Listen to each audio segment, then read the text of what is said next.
পৃথিবীতে যত ধরনের আহম্মক আছে তার মধ্যে সেরা আহম্মক হচ্ছে যে সুইসাইড করে।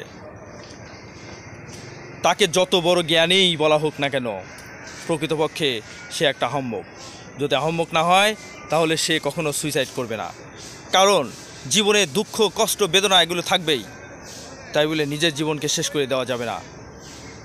দুঃখ কষ্ট আসে তো পরীক্ষার জন্য আসে দুঃখ কষ্ট। এই দুঃখ কষ্টকে ভয় পেয়ে আপনি দুঃখ কষ্টকে মোকাবেলা না করে সুইসাইড করবেন, এটা আপনার কাপুরুষতা।